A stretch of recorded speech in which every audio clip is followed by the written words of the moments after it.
No niin, Santa Games viikonloppu on nyt päätöksessä ja meillä on tässä muutama kilpailija. Kysytään heidän tunnelmiaan tästä viikonlopusta. Ensimmäisenä meillä on täällä Vilhelmiina. Miten kisa meni tämän viikonlopun aikana? Hyvin. Oliko kiva ampua? Oli. Miltäs toi parikilpailu tuntui? Se oli hyvä ja kiva. Olisitko tulossa toisenkin kerran tänne Kyllä. uudestaan? Kiva kuulla. Ja mitä seuraa sä edustitkaan? Salon seudun ampujat. Hieno juttu. Kiitos sulle, että osallistuit. Kiitos.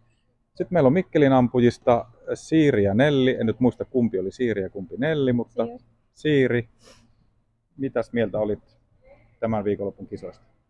Ihan kiva, joo. Entäs toi parikilpailu, miltä se tuntui? No, se oli ihan kiva. Ainakin enemmän kokemusta nyt. Ootko aikaisemmin tämmöisiä parikilpailuja ampunut? No, on mä leirillä ampunut, mutta se ei ollut semmoista ihan samanlaista. No niin. Hieno kun osallistuit. Mites, tuutko ensi vuonna uudestaan? Tuun. Hyvä, hieno. Ja sitten meillä on Nelli. Mitäs ajatuksia tästä kisasta? No, se oli ihan kivaa ja sitten kun oli 2 päivänä, niin sit se vähän helpotti sitä jännitystä. Joo. Miltäs toi parikilpailu tuntui sun mielestä? No, se oli ihan kiva. Se oli aika helppoa.